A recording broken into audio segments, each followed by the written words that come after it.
तर माझं नाव Cynthia David आहे आणि माझं डेझिग्नेशन येतं मार्केटिंग हेड्स आणि हेड ऑफ ऑपरेशन्स म्हणजे ओव्हरऑल ऑपरेशन्स जे कंपनीमध्ये केलं जातं, ते सगळं मी बघते. परमा नॅचरल्स गेल्या 6-7 वर्षापासून स्किन केअर अँड वेलनेस ब्रँडमध्ये आहे. तर परमा नॅचरल्स हे टर्मरिक युक्त म्हणजे हळदीयुक्त प्रॉडक्ट्स बनवतात. ते तुमच्या स्किनसाठी खूप बेनिफिशियल आहे आणि मग आमच्याकडे हेअर ऑइल्स, मसाज ऑइल्स हे सगळे अवेलेबल आहेत. माधव मुकुल फाउंडेशनकडून आम्हाला कळाले की युथेड फाउंडेशन एक बूट कॅम्प करत आहे, ज्यात ते कंपनी स्टार्टअप बिझनेसेस आहेत त्यांना ते ट्रेन करणार. मग आम्ही त्यात पार्टिसिपेट केलं. आम्ही त्या ट्रेनिंग सेशनमध्ये पार्टिसिपेट केलं. मग आणि ते पार्टिसिपेशन पूर्ण महाराष्ट्राच्या लोकांच्या स्टार्टअपसाठी होते.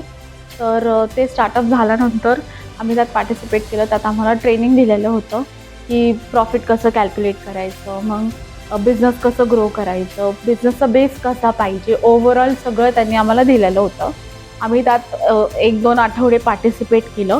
पार्टिसिपेशन कंप्लीट झाल्यानंतर त्यांनी आम्हाला सांगितलं की कंपनी प्रेझेंटेशन करू. मग त्या प्रेझेंटेशन आम्ही म्हणजे पूर्ण कंपनी जेवढी स्टार्टअप पार्टिसिपेट केली सगळ्यांनी प्रेझेंटेशन केलं. मग त्या प्रेझेंटेशन झाल्यानंतर 2-3 दिवसानंतर आम्हाला कॉल आलं की तुमचं म्हणजे तुम्ही जे पार्टिसिपेट केलं त्यात तुमचं सिलेक्शन झालेलं आहे. असे 2-3 लोकांचे पार्टिसिपेशनमध्ये सिलेक्टेड नंबर आलं, त्यात आमचं पण आलं. आणि मग त्यानंतर आमचा नंबर आल्यानंतर त्यांनी आम्हाला बोलवलं की तुम्हाला हे 25,000ची रक्कम दिली जाईल आणि ते थोड्या दिवसानंतर आम्हाला ते ट्रान्सफर आलं. ठीक आहे. मग कॅपिटल फंडिंग भेटलं 25,000 अमाऊंटचं. ते म्हणले की 3-4 दिवसात ट्रान्सफर होऊन जाईल. त्यांनी आमचे बँक डिटेल्स घेतले. मग मी म्हटलं ठीक आहे. मग बँक डिटेल्स दिले. विदिन अ वीक मला ट्रान्सफर आले 25,000 अमाऊंटची. मग त्यानंतर मी त्या 25,000 कशात इन्व्हेस्ट करू हा विचार केला आणि फायनली माझे प्रॉडक्ट्सचे मेन इन्ग्रेडियंट आहे माझे रॉ मटेरियल्स. तर मी माझे रॉ मटेरियल्समध्ये तो इन्व्हेस्ट केलेला आहे आणि त्यानंतर तो प्रोडक्शन मी माझं सुरू केलं आणि प्रोडक्शन आता चांगलं चाललं आहे आपलं बिझनेस प्रमाणात. तर मार्केटिंग चॅलेंजेस असे होते की कस्टमरला अवेअर नव्हतं की टर्मरिक हा जे आहे प्रॉडक्ट ते कसं इफेक्टिव्ह आहे, काय आहे, झिरो नॉलेज होतं. कोणाकोणाला तर माहिती पण नव्हतं की टर्मरिकमधून तेल येतं म्हणून. हा एक होतं. मग त्यांचे बेनिफिट्स. मग कस्टमर कन्व्हिन्सिंग हा खूप आम्हाला डिफिकल्ट व्हायचा. तर सेकंड चॅलेंज असा होता की आता जर आम्हाला शॉप्समध्ये पण ठेवायचं तर शॉपकीपरला पण आम्हाला मार्जिन द्यावं लागतं. मग ते मार्जिन त्यांचा असतो हाय. आपला प्रॉडक्ट रेट होता कमी. मग आम्हाला कॉम्पिटिशन असे होते की मार्केटमध्ये तुम्हाला निव्या घेतलं तर ₹150, पण हा प्रॉडक्ट घेतला तर ₹750 त्यावेळेस होता हा प्रॉडक्ट 750चा. मग तो कॉम्पिटिशन होता की सेम म्हणजे त्यांना असं वाटायचं की निव्या आणि परमा नॅचरल्स सेम आहे, पण तसं नाही आहे. परमा नॅचरल्स होतं नॅचरल प्रॉडक्ट आणि निव्या तुम्हाला माहिती केमिकल बेस्ड. मग असे प्रॉडक्ट्स होते. मग तो चॅलेंज होता की कसं कन्व्हिन्स करायचं शॉपकीपर्सला की आमचे प्रॉडक्ट्स ठेवा. हा मेन चॅलेंज होता सेकंड.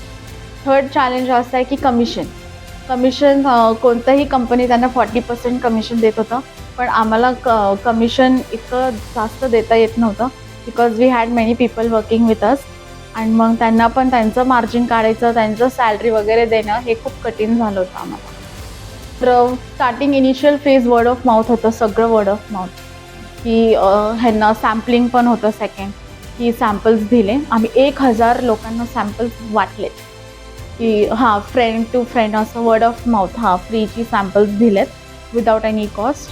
सॅम्पल्स दिले. मग त्यातनं आम्हाला यूज केल्यानंतर आमचं एक विजन आहे की पहिले इस्तेमाल करो फिर विश्वास करो, जे घडी सांगतं. तर त्यानुसार आम्ही पहिलं ते सॅम्पल्स वाटले. मग सॅम्पल्स अनुसार आम्हाला आज 4,000 डेटाबेस आहे आमचा की 4,000 डेटाबेस आहे. त्यांनी वापरून मग कस्टमर झाले. मग वर्ड टू माउथ झाल्यानंतर आम्ही सोशल मीडियावर आलो. सोशल मीडियावरती ॲड कॅम्पेन्स केले. पण कॉम्पिटिटिव्ह इतकं हाय आहे की आजकाल म्हणजे यंग जनरेशनला खूप सवय आहे की नवीन प्रॉडक्ट्स वापरायचे.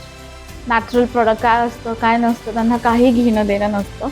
तर आमचं आता बेस असा आहे की आम्ही फक्त जे एज पीपल म्हणजे अबव्ह 30 आमचं टार्गेट तोच आता सध्याला. कारण की यंग जनरेशन त्यांना न्यू प्रॉडक्ट्सवरती खूप ट्रस्ट असतो. तर मी यासाठी मी यासाठी माधव मुकुल फाउंडेशन आणि युटेक फाउंडेशनला खूप खूप धन्यवाद करते की त्यांनी मला ह्या जर्नीमध्ये हेल्प केलेलं आहे. त्यांची सीड कॅपिटलची फंडिंग त्यांनी केलेलं आहे, त्यामुळे माझं प्रोडक्शन वाढलेलं आहे. आणि यासाठी मी सगळ्यांना निवेदन करते की सगळ्यांनी पार्टिसिपेट करावे आणि ह्यांचे ट्रेनिंग सेशन खूप चांगलं असतं, ज्यात की म्हणजे बेसिक नॉलेजसुद्धा जे कंपनीजला माहिती नसते ते सुद्धा बेसिक नॉलेज ते देतात.